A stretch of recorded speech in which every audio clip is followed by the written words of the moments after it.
Aujourd'hui, je vous emmène avec moi à l'aventure faire quelque chose que je fais assez rarement, de la photographie de nuit.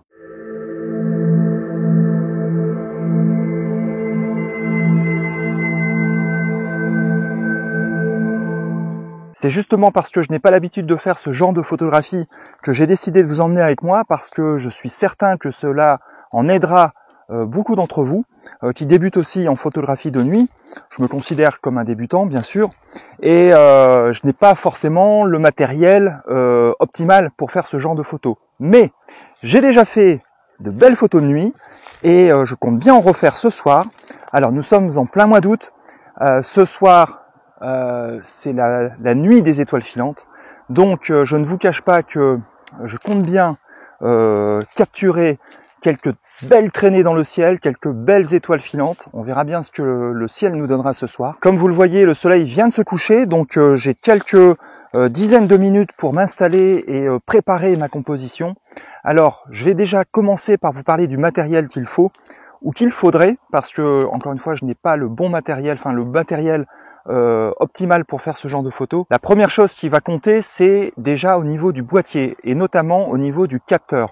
Il est préférable d'avoir un boîtier avec un capteur plein format, grand format, puisque celui-ci va pouvoir absorber davantage de lumière et restituer davantage de détails. La deuxième chose super importante, c'est l'objectif, la qualité de l'objectif. Ici, je vous préconise un objectif grand angle, le plus grand angle que vous puissiez avoir, et un objectif lumineux, donc le plus lumineux que vous puissiez avoir aussi. Alors grand angle, pourquoi? Ça paraît évident, c'est pour capturer la majeure partie du ciel, une grande partie du ciel en tout cas, donc des focales qui vont d'une longueur de 16, 18, 20, 22, 24, voilà, pas plus, parce qu'après vous allez être assez restreint, surtout si vous n'avez pas un capteur plein format. Vous savez qu'il y a un coefficient de multiplication qui est adapté, qui est appliqué pour avoir l'équivalent de la longueur focale plein format. Et puis lumineux, parce que bien évidemment, si vous avez un diaphragme qui ouvre très grand, eh bien vous pourrez capturer davantage de lumière qu'un autre et donc réduire d'autant plus le temps de pause. Et ça, c'est pas anodin. Au niveau des accessoires, eh bien un trépied, ça c'est indispensable aussi pour stabiliser votre boîtier. Cet accessoire-là aussi, ça peut bien vous aider. Une lampe frontale qui vous aidera à voir dans la nuit et qui éclaire, vous voyez, avec une petite lumière rouge. Ça permet eh bien de ne pas avoir la dilatation des pupilles qui après vous pénalise lorsque vous regarderez à nouveau le ciel. Donc essayez de vous procurer ce genre d'accessoire, c'est super pratique en pleine nuit quand il fera nuit noire, bien évidemment. Enfin, question matérielle, je vous préconise aussi des applications, des applis comme Photopills et Clear Outside. J'en ai déjà parlé dans ma précédente vidéo, donc je ne vous refais pas le topo. Je vous montrerai peut-être plus tard dans la nuit comment je les utilise, ou en tout cas ici, comment je vais l'utiliser pour préparer ma composition. Ensuite, je vais vous parler des conditions météo qu'il vous faut pour optimiser vos chances de belles photos de nuit. Eh bien, ça paraît évident, mais c'est un ciel complètement dégagé. Il vous faut une absence de nuages, il vous faut une absence d'humidité dans l'air. C'est ce qui provoque un voile atmosphérique. Et plus l'air sera sec et plus votre visibilité sera grande. Donc moi j'ai toujours un point de repère. Ici par exemple c'est la montagne Sainte-Victoire. Je la vois assez nettement à cette heure-ci, donc je sais que la visibilité est bonne et ça va jouer sur la visibilité des étoiles, bien sûr. Ce qu'il vous faut aussi, et ça on peut pas toujours choisir, mais là ce soir ça tombe bien, elle est couchée. Je veux parler de la lune. Il n'y a pas de lune cette nuit. La lune se lèvera vers 5 heures du matin demain matin, donc on a toute la nuit pour shooter sans avoir ce gros projecteur en plein ciel. Le troisième élément hyper important pour faire de belles photos de nuit, eh bien c'est tout simplement un site dépourvu de pollution lumineuse. Il vous faut un endroit où il n'y a pas d'éclairage public, par exemple, un endroit où vous n'avez pas une grande ville à proximité.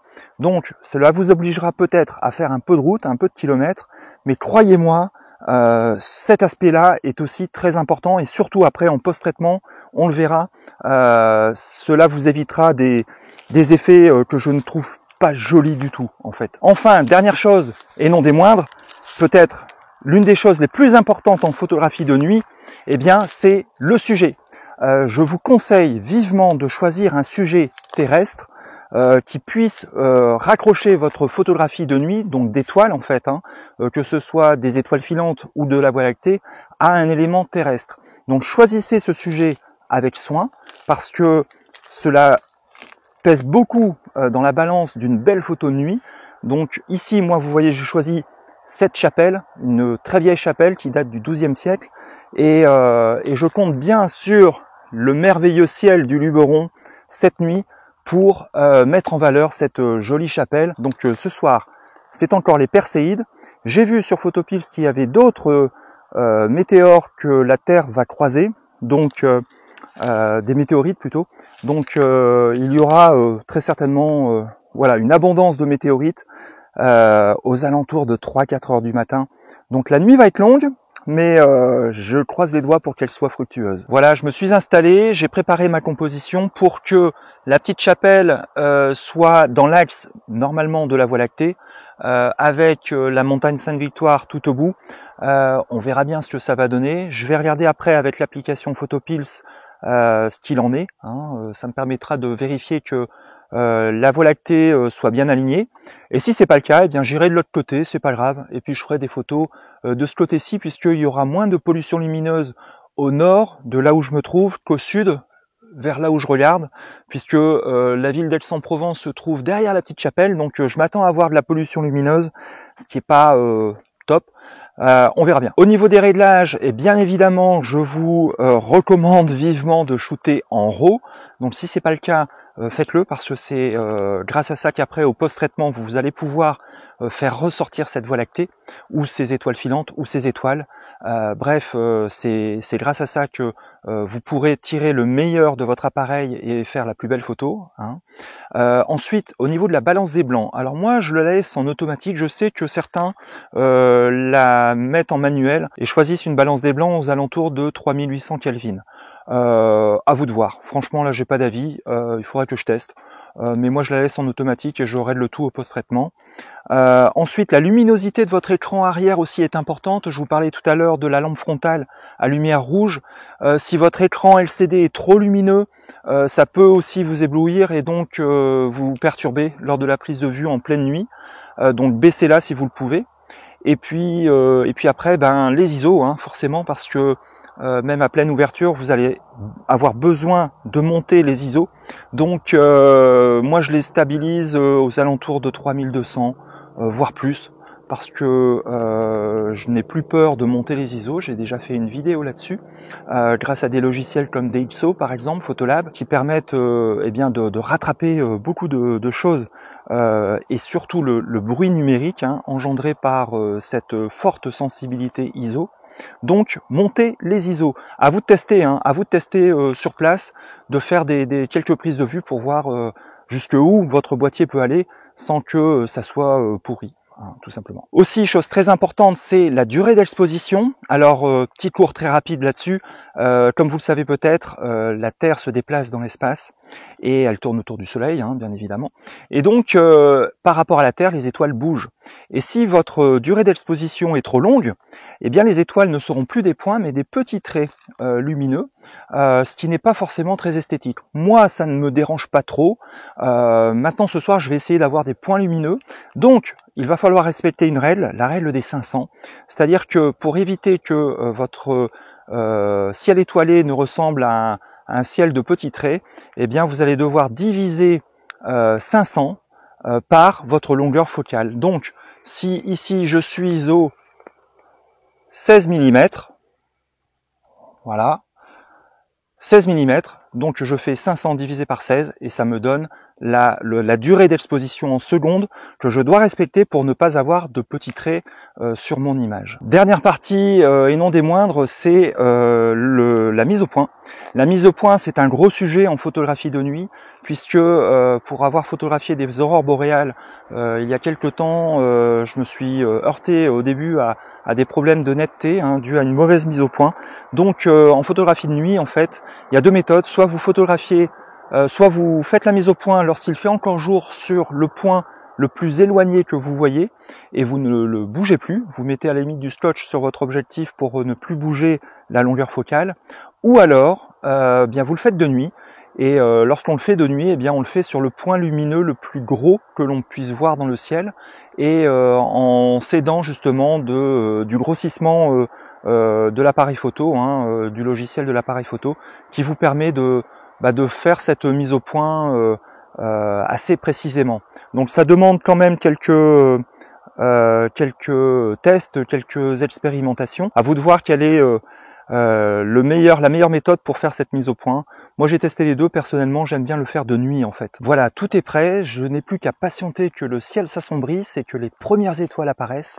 J'adore ce moment, en plus il commence à faire bon ici, il a fait très chaud aujourd'hui. Je suis seul ici et c'est un moment aussi que j'affectionne beaucoup avec les levées de soleil, comme vous le savez, parce que je n'ai que les bruits de la nature avec moi, et notamment les bruits des grillons qui m'accompagnent ce soir. J'ai un véritable récital de grillons. Les cigales se sont tues et les grillons ont pris le relais, c'est juste fabuleux. Voilà, la nuit est bien arrivée maintenant, le ciel est très noir, il n'y a aucune pollution lumineuse visible. Cependant, mon appareil en détecte quand même, comme je l'avais prévu. Derrière moi, derrière la chapelle, il y a des lumières, hein. On peut les voir sur l'écran de mon appareil photo, ça fait assez clair. C'est pas mal, mais bon, moi ça me gêne un peu, donc ce que je vais faire, c'est que je vais bouger d'endroit, je vais faire des photos à présent maintenant de l'autre côté de la chapelle, avec en arrière-plan la montagne et puis le nord du Luberon.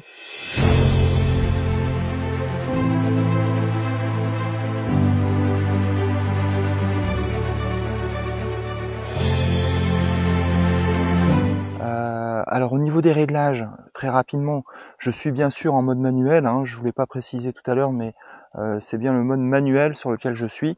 J'applique la règle des 500, voire moins. Je préfère monter les ISO et essayer de faire une vitesse encore un peu plus rapide s'il le faut.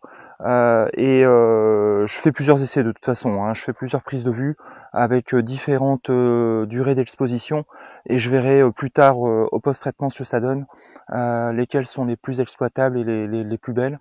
Voilà, au niveau de la longueur focale, je me suis pas mis à 16 mm, je me suis mis à 20 mm. Je sais pas si vous voyez là, 20 mm. J'ai donc voilà un setup qui est plutôt pas mal, je pense. Les premiers résultats sont plutôt encourageants.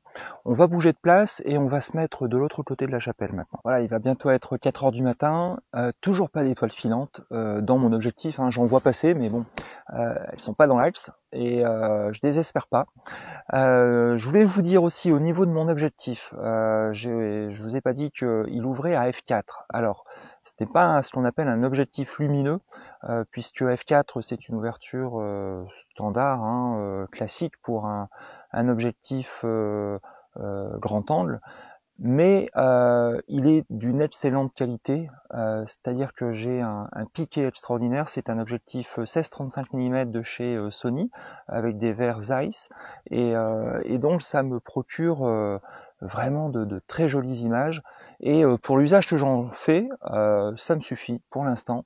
J'exclus pas à l'avenir d'acquérir un objectif plus lumineux qui ouvre à f1.4 par exemple, ça serait pas mal pour faire des images un peu plus pointues en astrophotographie. Il faudrait que je me forme d'ailleurs avec quelqu'un, hein, pour essayer de faire ce genre d'image, parce que ça me plaît beaucoup en fait. J'aime bien me retrouver ici en pleine nuit, dans la nature. Ça y est, je pense que j'ai réussi. J'ai eu une étoile filante dans l'axe de mon appareil au moment où j'étais en train de photographier la chapelle. On va bien voir ce que ça donne après au post-traitement. Là, j'ai du mal à voir sur mon petit écran maintenant. Je vais m'arrêter pour ici ce soir. Ce que je vous propose, c'est de poursuivre cette nuit des étoiles de l'autre côté de l'ordinateur en post-traitement dans une prochaine vidéo. Pourquoi pas vous montrer comment je fais pour faire ressortir la Voie lactée au-dessus de ma chapelle. Si ça vous intéresse, dites-le moi dans les commentaires, et puis je ferai cette vidéo bien évidemment. Voilà, donc eh bien, écoutez, j'espère que tous ces petits conseils de débutants en astrophotographie pourront vous aider, et surtout ne vous empêcheront pas d'en faire, parce que je pense que c'est ça aussi le frein. Il est aussi psychologique, c'est-à-dire qu'on se dit qu'on n'a pas le bon matériel, on n'a pas on n'a pas ce qu'il faut, on n'a pas les compétences, parce que ça fait un peu peur, hein, l'astrophotographie. C'est vrai que c'est un peu plus compliqué. Moi, ce que je vous invite à faire, c'est à essayer déjà, parce que même avec un objectif, vous voyez, comme le mien, qui n'ouvre pas forcément très grand, eh bien, on peut faire de très belles choses. Bien sûr, c'est pas suffisant pour faire certaines images, mais on peut déjà s'amuser, et c'est le principal, prendre du plaisir dans ce qu'on fait. Donc moi en tout cas, j'ai pris beaucoup de plaisir ce soir, cette nuit. Il est 4 heures du matin, un peu plus là. Maintenant, je pense que je vais aller me coucher, essayer de dormir quelques heures avant d'attaquer une nouvelle journée. Voilà, je vous dis à très bientôt pour une nouvelle vidéo. Je vous souhaite de bonnes photos et à bientôt. Ciao.